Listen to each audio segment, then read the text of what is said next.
Welcome, everyone. Hi, I'm Thomas Michaud, and this is Real Guitar Live. Good to see you here. I'm going to answer your guitar questions today. I start with the pre-submitted questions, and anytime put a question in the chat, and if it's related, I'll try and catch it, but go ahead and put it anyway, so I'll see it, then go in order right after the pre-submitted questions. By the way, if you could start with the word question, I really appreciate it. There's a lot of comments, and I can't quickly look down and sort out the questions from the comments. So I'll say that again later. Let me start with the first question. Hey, before I start, could somebody just let me know, write something in the comments and let me know that you're hearing the audio fine and everything's working fine?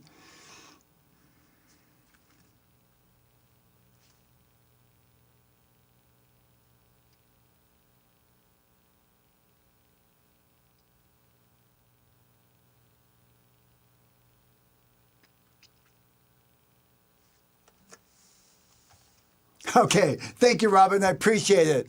I'm a little nervous there for a minute. It wouldn't be the first time something went wrong, and I didn't realize it till halfway through the session. So I'm going to start with the question, how do I convert a strumming pattern into a finger-picking pattern? So I'm going to go through a step-by-step method of doing that. Of course, it never quite works out exactly like this, but this gives you a framework that's much easier than just not knowing where to start. So if I have a basic strumming pattern, let's pick something simple. I'll do a G chord, and we'll say it's just down, down, up, down, up, down, up. The first thing I want to figure out is how many beats are in there. So it's more likely 4 or 3 beats. So this one's a 4 beat, which is the most common by far. 2, 3, 4. So I want to come up with a finger picking pattern that takes up those 4 beats. The next issue is I want to find the bass note for the chord. So in the case of G, when you're strumming, you don't necessarily have to pay attention to the bass note, but in finger picking, it's important because your thumb's going to want to land on that bass note. So the G is the bass note of the G chord. And you can pretty well count on whatever the name of the chord is, that's going to be the bass note, and it's probably in the lowest string. So in this case, G on the 3rd fret. C, that would be the 3rd fret on the 5th string. D is the open D note, and so on. So now I'm going to pick probably the simplest finger picking pattern that'll fill up, because I can always elaborate and try something else later. But if I have a basic pattern to work from, it's a lot easier to kind of go from there, extrapolate or add variations or make it more complicated. So I've got 4 beats. 1, 2, 3, 4. My thumb's always going to go on the bass note to start. 1, and then I'm going to place my other 3 fingers on just 3 notes. So this is the simplest approach. Any 3 notes, but I'll probably always go for the top 3 strings to start. That's not necessarily where I'm going to end up with what I want to do, but it's going to work. It may just not be the absolute best option. So I'm going to do 1, 2, 3, 4. 1, 2, 3, 4. Basically 1 note, 1 finger, 1 note, 1 beat. 1, 2, 3, 4. That's a pretty basic finger picking pattern, but it can work. It's often helpful to add a little more movement. So maybe a very slow ballad that could work, but I would probably at the minimum double that. So it's going to be 1 and 2 and 3 and 4 and. So in this case, that would be 1 and 2 and 3 and 4. Sounds better already, right? 2 and a little faster.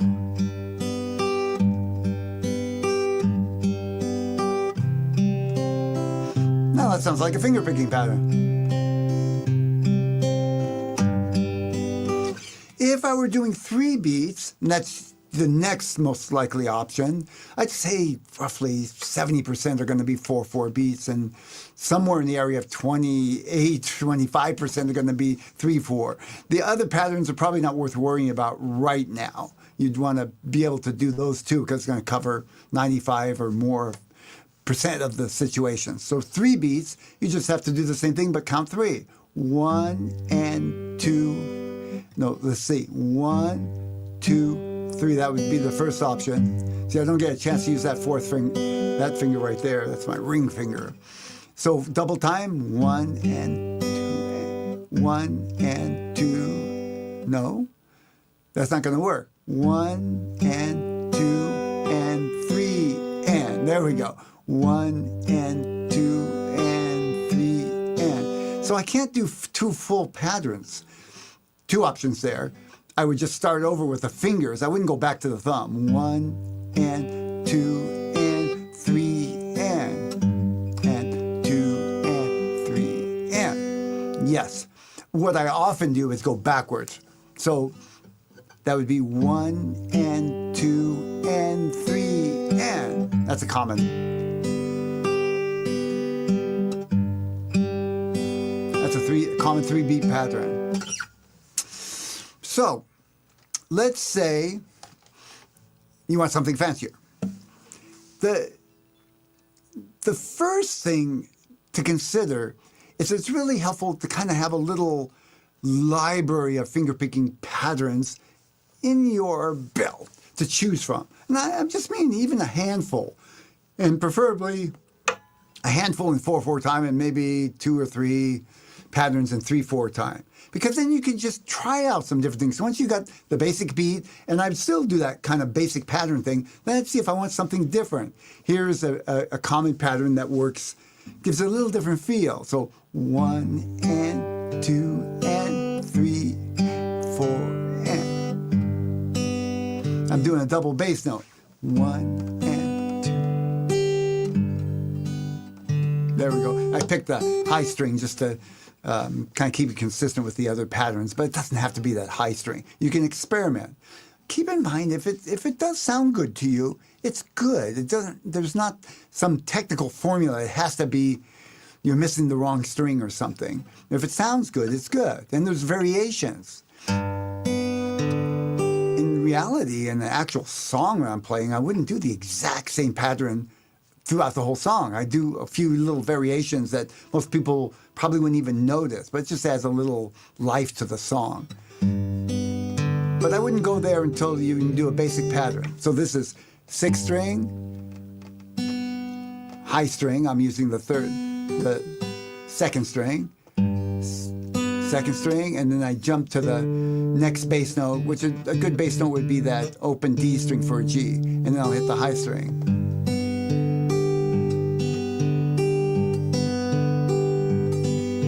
Right, a little different feel than just straight, not quite as flowing, and has a little different bounce to it. Let me see, what else would I do there without getting too complicated? Probably from that point on, I would recommend learning a variety of different patterns. This is a popular one. Up and down instead of going to the bass note twice. 1 and 2 and 3 and 1 and 2. And if you want 4, it's 1 and 2 and 3 and 4 and. So you have to go back up to cover that last beat. 1, 2 and 3 and 4 and. Now, when you get fancier, you're going to want to add what we call Travis picking. That's with alternating bass note like this.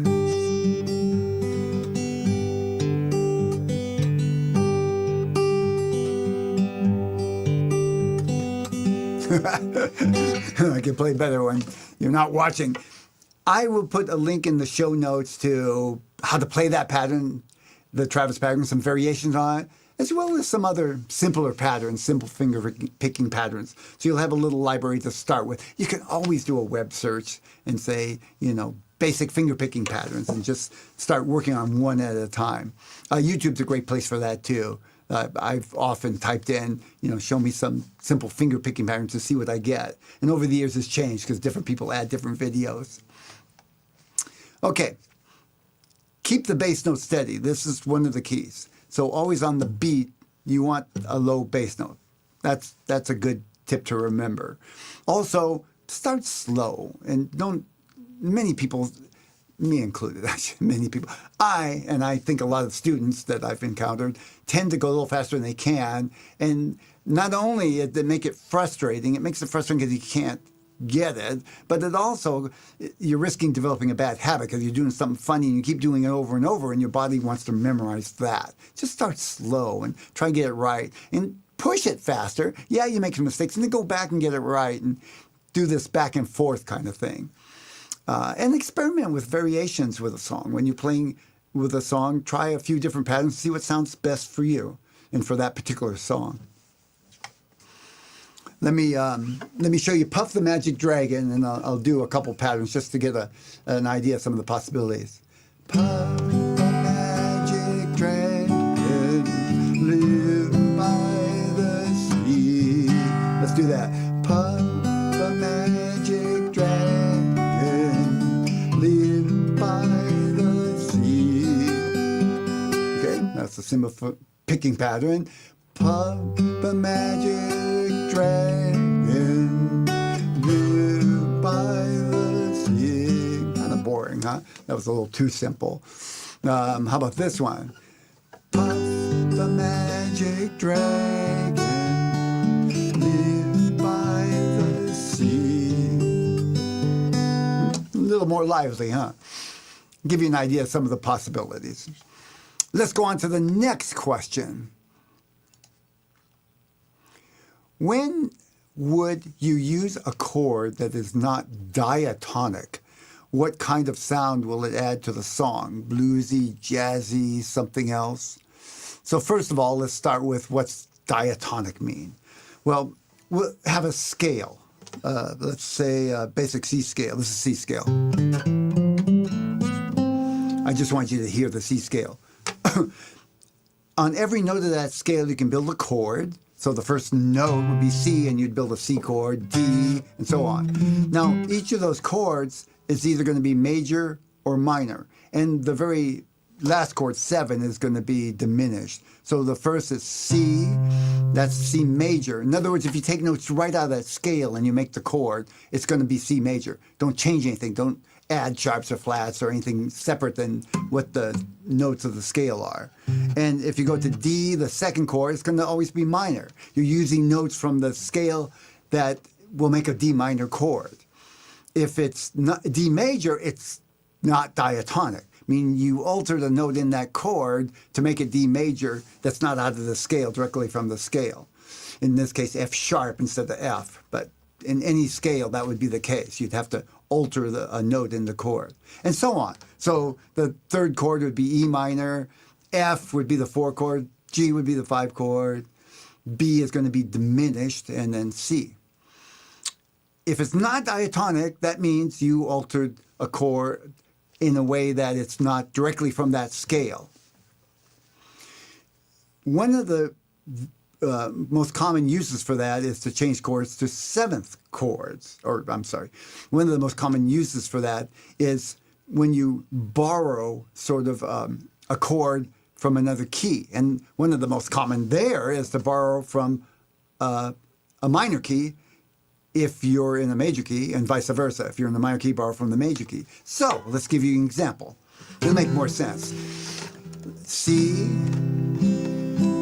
and I'm going to the D to, no, let's do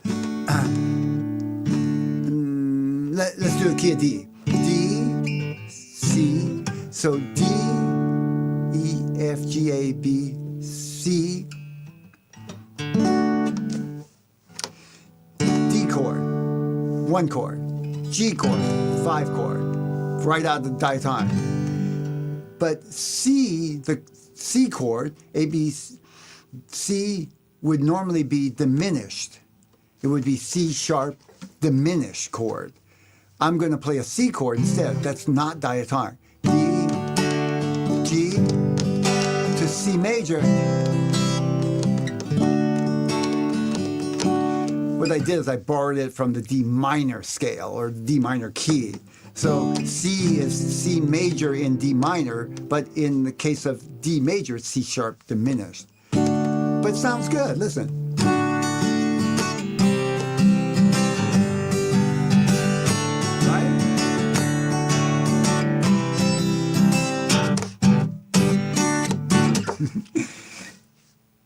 that's a sound you've heard often, right? In pop songs, it's actually it's the end of Hey Jude. Hey Jude, do do do do do do na na na na na na na na.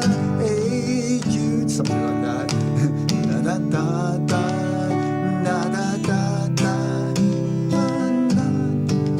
Hey Jude. I don't think I got the melody quite right, but it's the same idea. You can add some drama by borrowing from another key. So here's a common progression. A, C, A minor, F, G. That's a very common chord progression in any key, but I'm doing the key of C.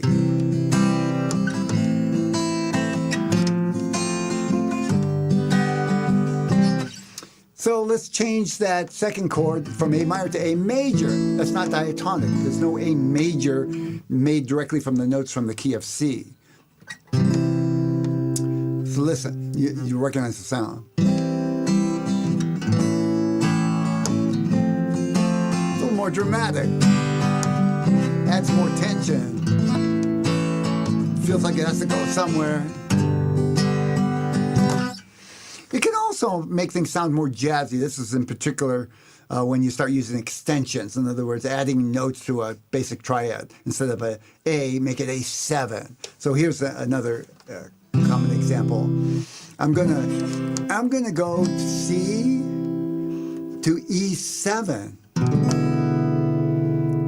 to A minor.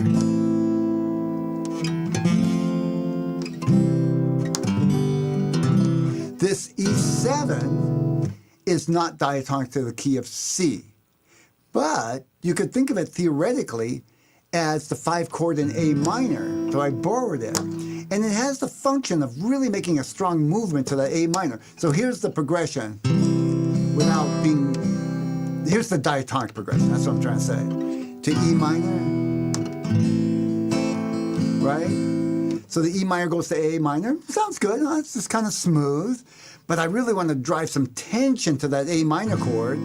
The 5 chord in the key of A minor is E, E7. And E7 is the strong pull going to A or A minor. It's actually a 5 chord in the key of A, but we often borrow the 5 chord in the key from the major key and the minor key to make it stronger.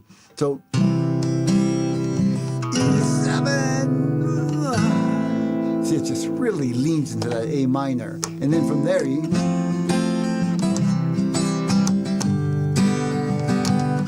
I think that was the same chord progression as wise men, no, wise men say only fools rush. It works, but I'm not sure if that's the exact chord that Elvis used. So we can say that makes it a little more jazzier. That's one way to kind of describe it. Here's a common one. I'm going to change the major chord into a minor chord. So I'm borrowing a chord from another key to change it minor to make a cadence, an ending. So here's an ending without it. C.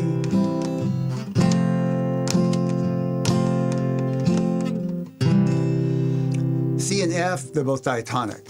Now I'm going to make something called a plagal cadence. I'm going to change that F to an F minor. I'm going to start with F and then go to F minor. Listen, you've heard this sound. C to the F chord. Now F minor. And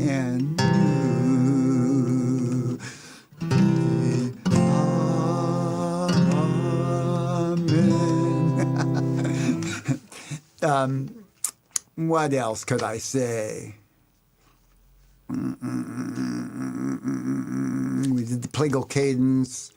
This whole 5 chord is common, and I often test that out when I'm making up a song to see if that works better. So for an example, here's a diatonic progression to D minor, to G, and back to C. So I want to see, I can change that D minor to D7. Now it's not diatonic, but the D7 serves as a 5 chord to the key of G, and any 5 chord wants to have a pull to the 1 chord. So listen, this is with the 5 chord, the D7. D7 now to G and back to C. Oh, I want to keep that momentum going. So I'd go 1 chord. This is the 5 of G now, D7 to G. Now I'm going to change that G to a G7. And it wants to go back to the 1. C.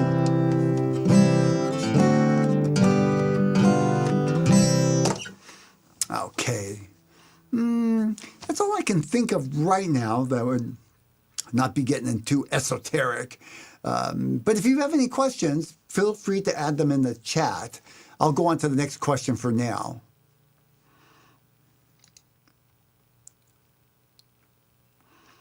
What are extended chords and what are some practical ways to use them?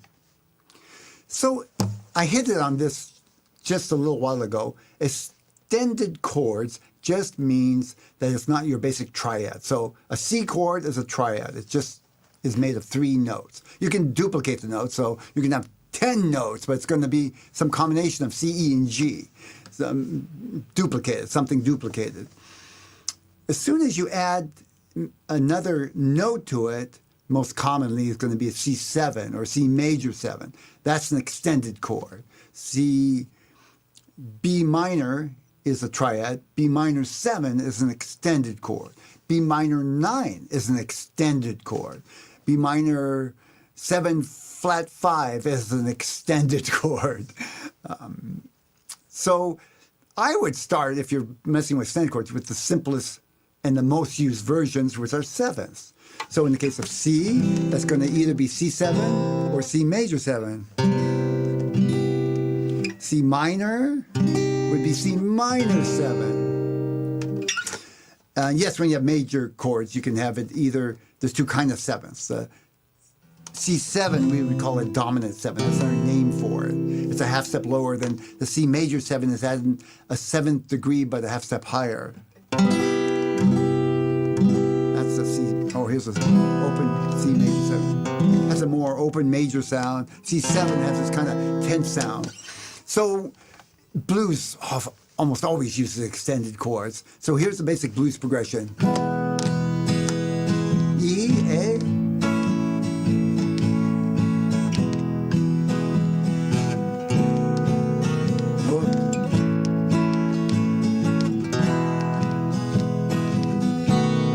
I did B7 because I didn't want to make a bar chord. But I'm going to change all that to 7 now. It's going to sound more bluesy. Listen. A7 and back to E7.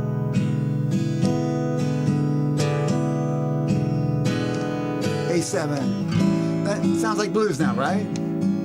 A regular 7 kind of sounds flat, slightly flat. Yeah, that's a good word for it. It's not bad. It's just flat, boring.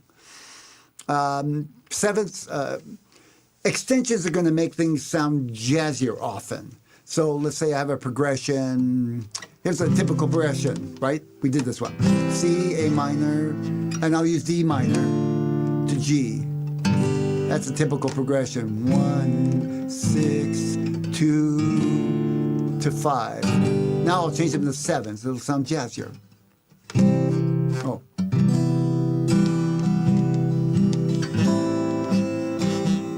D minor 7, G7. You can almost always try out adding a 7th to some or several of the chords in a song and see how it works. A lot of times it will work out. Sometimes it might sound like too much. But you have to depend on your ears. And you just have to keep telling yourself, if it sounds good to you, then it is good. There is no absolute right or wrong. Many songs originally that were written with very simple chords have been redone with fancier chords, and we're used to hearing that. So the simple version might not even sound like the song anymore to us, because we're used to hearing a remade version with extended chords. Let's try something in the pop rock vein. A minor.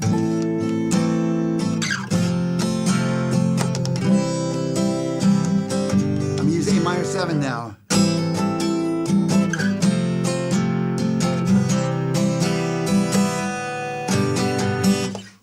I changed my C to a C major 7. I would say, in my opinion, it didn't work because it kind of ruined the sound that I'm used to hearing in pop rock. Listen. A minor 7. C major 7. Oh, let's go F first.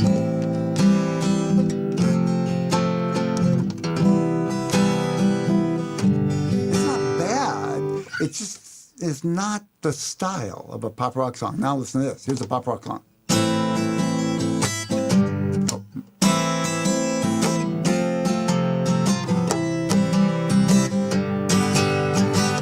Just sounds like that style. Experiment. Try 7th chords, and then start learning some more extensions like 9ths and maybe even 11ths and 13. One extension I would say falls into that first category is suspended chords. One that I like to use a lot is a C, add 9, and that's the add 9 right there. That would be an extended chord, but very common and easy to play. So I often teach students to start playing the C this way. It's actually a C add 9. It's a very modern sound, used a lot. So here would be the normal C.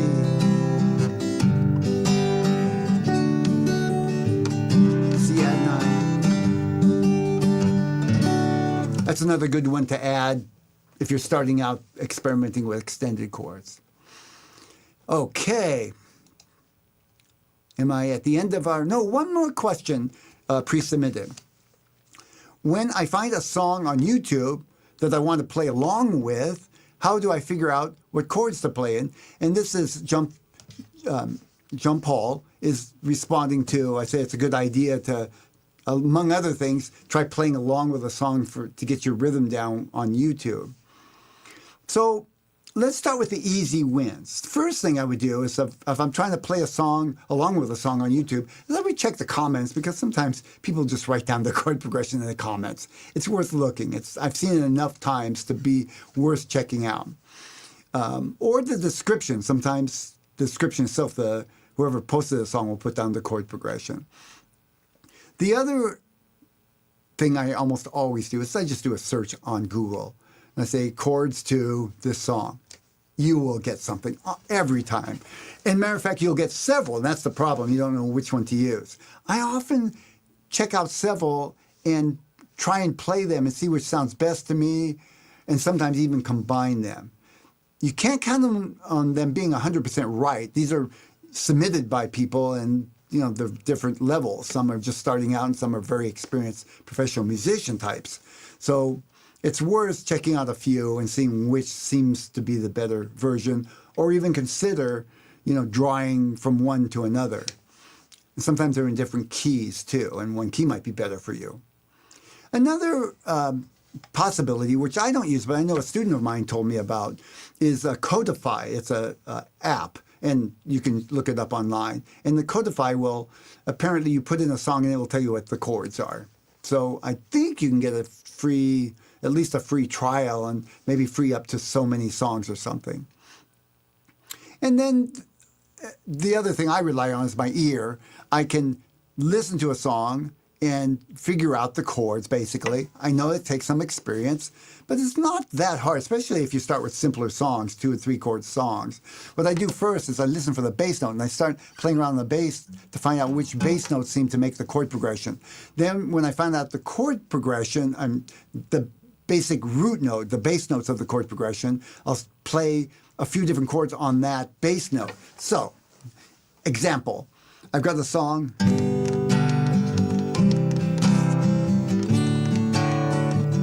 That was G, C to D. I'll listen and I'll hear the bass note. I'll hear that first chord is a G bass note. And then I'll keep playing around and hear the second chord is a C bass note.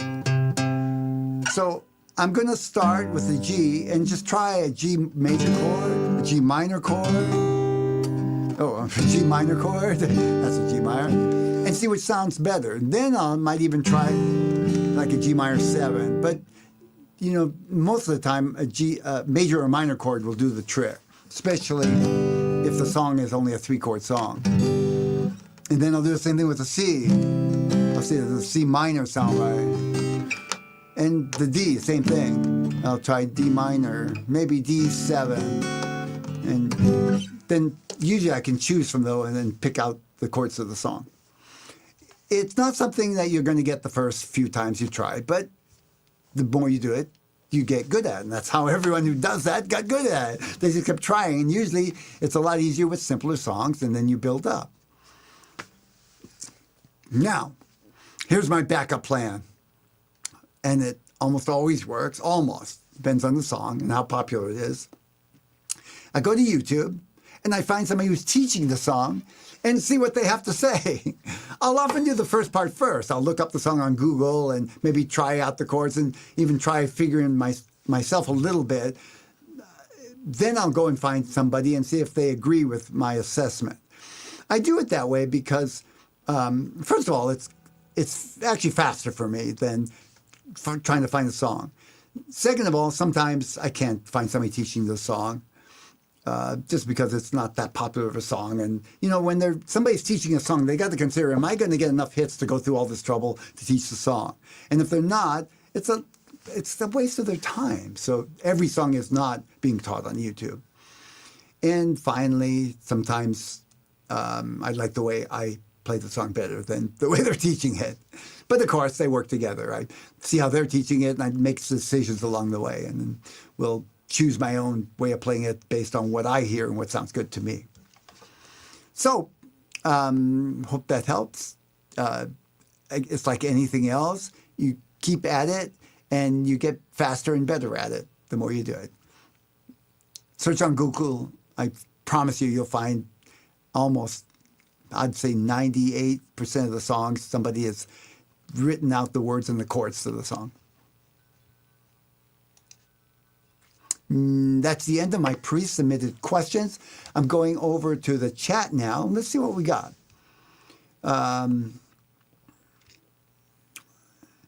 Thanks for letting me know about the audio. Everything's good. I've learned Spanish guitar strumming because of you. You're very welcome. And thanks for letting me know. And he says he's truly grateful. I appreciate that. Diane asked, when setting up a pedal board, what's the first thing I should do? How do you pick the sound you want with so many options out there? So, Diane, just to be clear for everybody, a pedal board is guitar effect pedal, usually for electric guitar. And a pedal board is just a board that you put the effects on so that you keep them organized. And usually guitar players who travel will put their board in a little case and take it with them and open up, and everything's right there attached to the board. I do have one. If I would have pulled it out, but too late now. I didn't know this question was coming up. I don't use it a lot, honestly. I play mostly acoustic and nylon string guitars, so I don't use my pedal board a lot. I played around with it off and on since I was a teenager till now. And I have a lot more pedals than I had when I was a teenager. I can afford them. Pedals can be expensive, but there's also a bunch of cheap pedals on Amazon now. So in some sense, they're more available for people. When I was growing up, it was one or two major brands, and they were pretty pricey at the time. If I were to look back, I would think they weren't that much money. But at the time, my resources were limited. Let me say,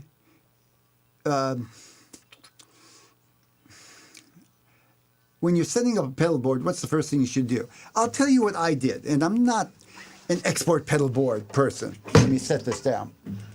The first thing I did was, my biggest problem with pedal boards is power, and pedals in general. If you just have one pedal, you put a battery in it probably, and batteries run out, and that's annoying to me, to have to source a battery or figure out if it ran out or if something's wrong with the pedal. So then you plug it into the wall, power adapter. Now you got these cords hanging all over. You got two pedals. You got two power adapters? Maybe. If you get a pedal board, what you do is, the first thing you do is get a power supply. And usually they can attach neatly to the pedal board, and you have these little wires that come out from the power supply. And now you can attach whatever pedals to that power supply, and you plug one plug into the wall, and you don't have to worry about batteries. You don't have to worry about all these different power adapters sticking out and keeping track of them. Of course, you got to figure out kind of how many pedals you think you're going to end up with, because there are different power supplies and they have different amounts of power. I just went for something that would cover a handful of pedals and figured if I got beyond that, I'd just have to buy a new power supply and a bigger board. But that would be probably enough for most people. And that's a common power supply. And second of all, you got to decide what kind of music you're playing. If you're playing rock, probably some type of distortion. There's a million varieties, and I experimented with a lot, but all I could say is I know which ones I ended up with, and I don't know. There's lots of other good choices that I could have ended up with as well. It's kind of somewhat a matter of deciding my taste and luck. I bought some expensive pedals, so probably if I were starting out, I would say try out some less expensive budget type pedals and see what kinds of things you like. Because the problem is you don't always know where you're headed until you start experimenting. And if you spent a lot of money, you kind of got yourself walled in. You don't want to get rid of a pedal that doesn't really serve you anymore. You could use that money for something that will. If you're not playing rock, now you got to decide if you want digital choruses and digital reverbs and those kinds of things. I don't need chorus, and I didn't need heavy sustain. Distortion kind of covers enough sustains. I wanted that tube overdrive. I'm a classic rock guy, from the era where it's not buzzy metal distortion, but it's this kind of warm overdrive. So depends on what you like and what you're aiming towards. There are multi-effects pedals. That can cover a lot of situations. I got this one pedal that's made by Zoom that was like $125, and it does a bunch of stuff. It's actually a good value for the amount of different things it does. You can set up distortion and reverb and chorus and different types of distortion and different types of reverb and a lot. The problem is when you have all that stuff in one pedal, it gets to be a bit of a job figuring out where everything is and if you set it up right. And you just got to either like that or be willing to spend the time doing it or not.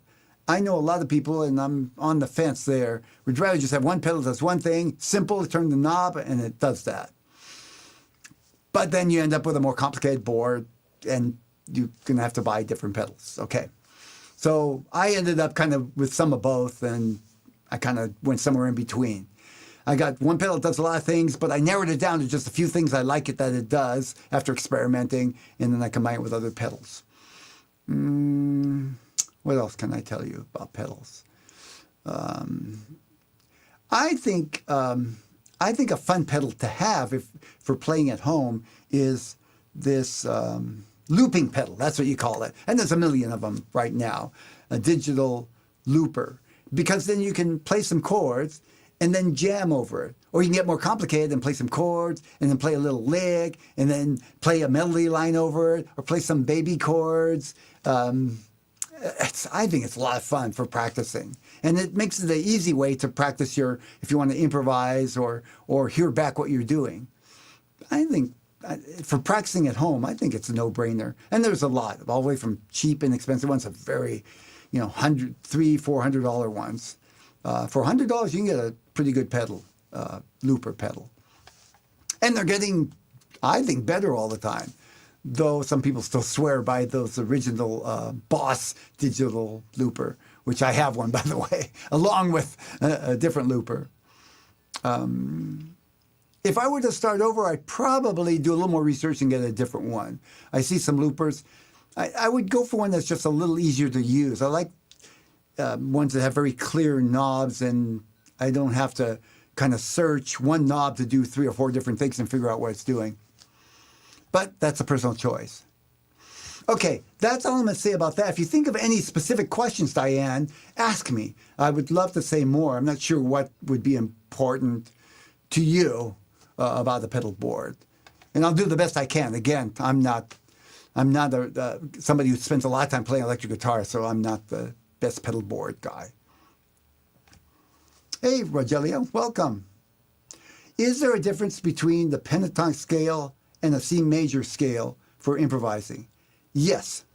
A C major scale is 7 notes, and it tends to have a different sound because there's still 7 notes. When I say a different sound, it's all about choosing the notes. The C pentatonic scale is a selection of the C major scale.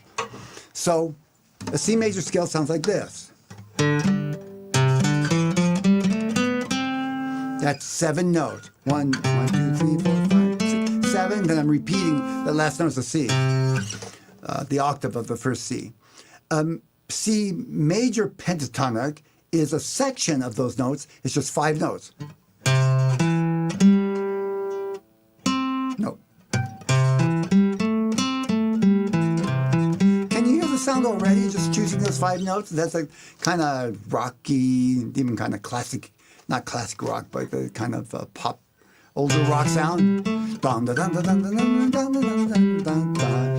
It's out of the C scale, but I've just chosen the notes that make up the C major pentatonic. When you're playing a rock song, you tend to more easily hit notes that sound good if you just stick to the pentatonic scale, either a minor or major pentatonic. That was C major pentatonic, and it tends to be used in more like country rock, but I use it in blues too to add some texture. I'll start with a minor pentatonic. Here's the minor.